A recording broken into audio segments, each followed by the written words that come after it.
Bom, vejamos agora um pouquinho sobre o tecido ósseo. O tecido ósseo ele é um tecido rígido, e isso é graças ao acúmulo de colágeno e à mineralização do fosfato de cálcio. São essas substâncias que mantêm o osso com a rigidez. O osso é formado por tecido ósseo compactado, que é a parte mais dura, mais rígida do osso, e além disso o osso ele tem um revestimento interno e um revestimento externo. O revestimento interno é formado por um tecido conjuntivo chamado de endósteo, e o revestimento externo é formado de um tecido conjuntivo chamado de periósteo. Além disso, a gente pode destacar algumas outras partes do osso.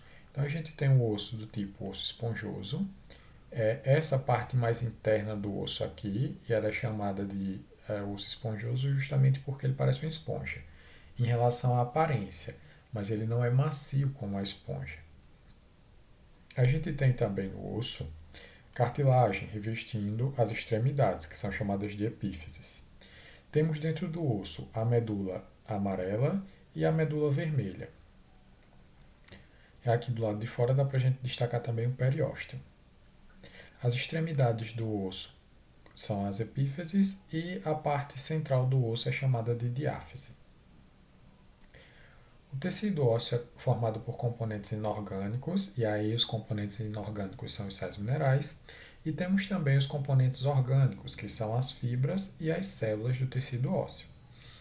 Esse tecido ósseo ele possui muita matriz extracelular, uma vez que a gente considera que essa parte mineralizada do osso e as fibras elas fazem parte da matriz extracelular, então elas são em maior quantidade. O osso, o tecido ósseo, do modo geral, ele serve tanto para sustentação quanto para proteção do corpo. Para sustentação, uma vez que a gente consegue se locomover, por exemplo. E para proteção, se a gente pensar que, por exemplo, o crânio ele vai guardar o nosso encéfalo, que é uma parte vital do corpo. Ou as costelas elas vão proteger a nossa caixa torácica, que também tem órgãos vitais. Em alguns países é comum servirem pratos com a medula óssea dos bois. Então esse tipo de prato aqui ele é comum em algumas regiões, e é um prato tipo de algumas regiões. E aí a gente observa que essa medula óssea ela é apreciada por muitas culturas. Entre as células do tecido ósseo temos os osteoblastos.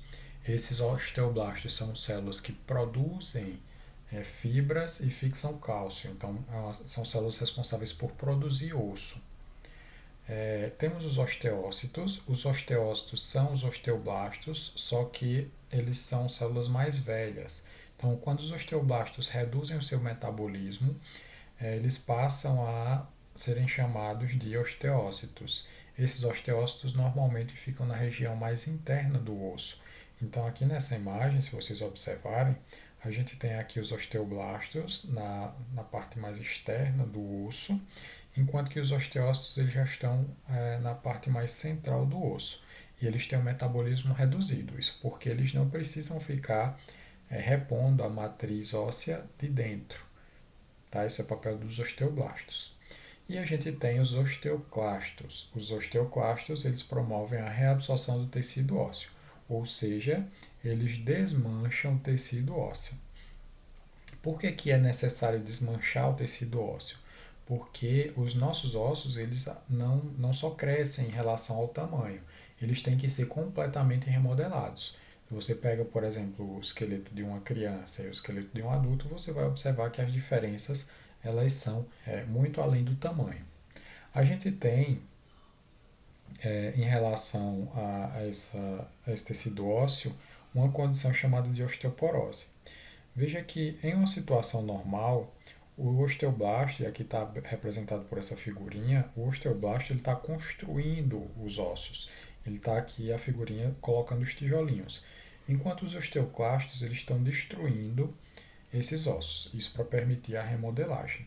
No processo conhecido como osteoporose, a gente tem o osteoblasto trabalhando normalmente, mas a gente tem o osteoclasto com a atividade de reabsorção da matriz óssea bem mais acelerada. E aí isso caracteriza a doença chamada de osteoporose. Bom, para a formação do osso, nós temos dois tipos de ossificação. Uma é chamada de ossificação endocondral.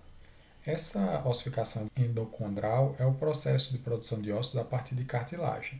Então, a cartilagem tem o potencial de transformar-se em ossos.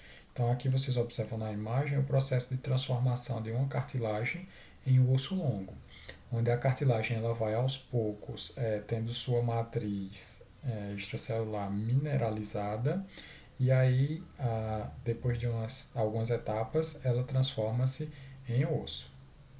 A ossificação ela também pode ser classificada como intramembranosa. Essa classificação de ossificação intramembranosa é quando ela acontece a partir do periósteo. E lembre que o periósteo é a membrana que vai recobrir o osso. Então, esse tecido conjuntivo, esse periósteo, ele vai aos poucos se transformando em osso. Aqui vocês observam a cabeça de um recém-nascido. A cabeça do recém-nascido, ela não tem as placas do crânio completamente formadas, de modo que apenas no futuro essas placas elas vão se encontrar e vão fechar completamente o crânio da criança. Esse tipo de ossificação que ocorre é uma ossificação intramembranosa, já que o osso vai crescer aqui a partir do periósteo, da membrana que reveste externamente os ossos do crânio. Como a matriz óssea ela é muito rígida, ela não permite a difusão de substâncias. E aí, se ela não permite a difusão de substâncias, as células do tecido ósseo, teoricamente, não tem como receber por difusão o alimento e as substâncias necessárias para que elas sobrevivam. Entretanto, o nosso organismo tem um sistema que é chamado de sistema de Havers.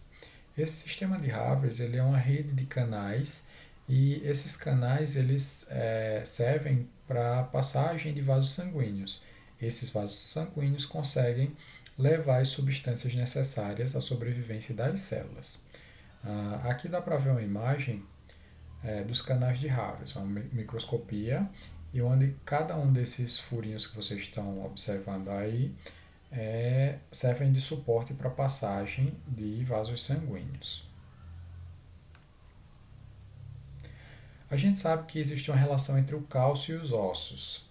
Especialmente durante a infância, o organismo vai criar as reservas de cálcio.